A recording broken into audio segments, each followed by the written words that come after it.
Hey, how's it going, everybody? This is Danny with Elite Auto Electric. Today we are working on a 2003 Mercedes E320. This car came in because it has a parasitic draw. Kills the battery overnight, drains it completely. He has to jump start it every single morning to get it working. So right here, we have the amp clamp connected. I have it at 20 amps. Reset it. Put it in. And we check the volts, the millivolts, and it's above specs that it's supposed to have. So this one's running at 257 millivolts. Usually it's not supposed to be above 50.0 millivolts. So right here we definitely have a drainage, a parasitic draw, and I saved the time for you guys to be able to go through the hassle and check every single fuse of what's going on with the amp clamp connected. So back here I started with these main battery cables that you have. Now you have the first one, the second, third, and fourth. I disconnected one at a time, and I narrowed it down to be the last cable, which is this one over here. So I knew that I had to trace out to see where that cable was coming from, and I opened up the wiring diagram, I checked it, and it brought me down to this. So I checked the schematic wiring diagram, and the first one was 78, 79, 80, and then 81. 81 goes to your interior fuse box on the left hand side. I went through all the fuses one by one. As you can tell, it powers quite a few here. And I narrowed it down to the interior fuse panels right here.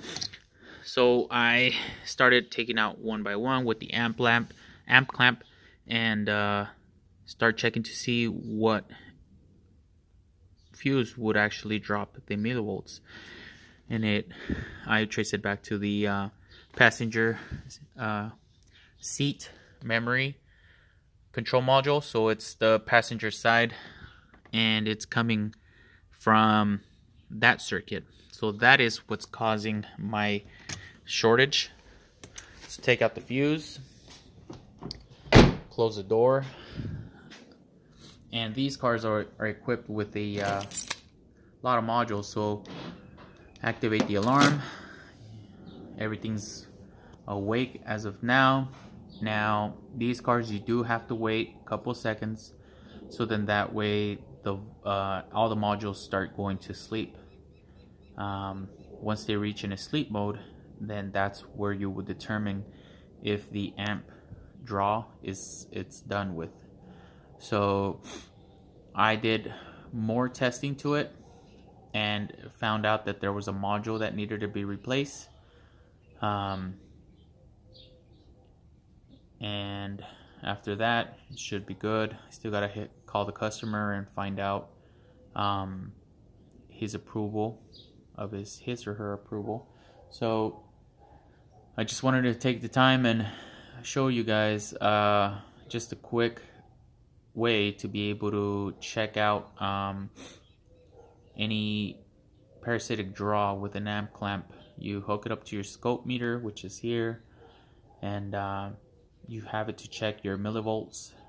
And after that, just start, you can take a fuse at a time and then be able to see until the current actually goes down a bit more.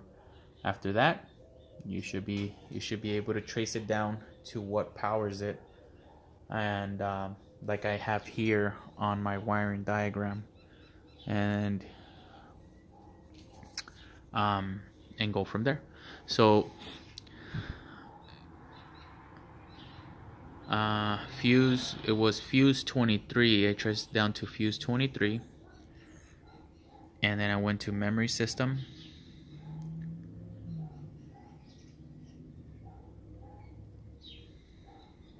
which is right there. Sorry. And then it goes to your passenger control adjustment, passenger front seat adjustment control module. It goes in there, and then I went in there, did more of a diagnostic, and found that the issue is internal in the module, so we need to replace the module on this car. So right now you're able to see that it has dropped down to about 10.8, 9.6 millivolts.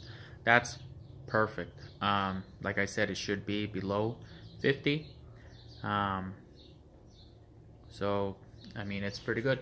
On these type of vehicles, you should be careful because you have your main battery, and apart from that you still have an auxiliary battery. So you might not have any current draw from that battery, but you still have things that go hooked up to this battery. So you got to make sure whether if you do a parasitic draw, you're able to disconnect either or battery, or hook up the amp clamp to that side of the battery to see if the power consumption is still coming off from that side. So apparently I did unplug it and everything seemed good. Plugged it back on. Notice that none of that circuit was actually giving me any problems. And so yeah, now we gotta wait for the customer and find out if they are willing to fix it, replace that module, and go from there. So I just wanted to show you this quick video. Hope it helps. Don't forget to like and subscribe for more videos. Thank you.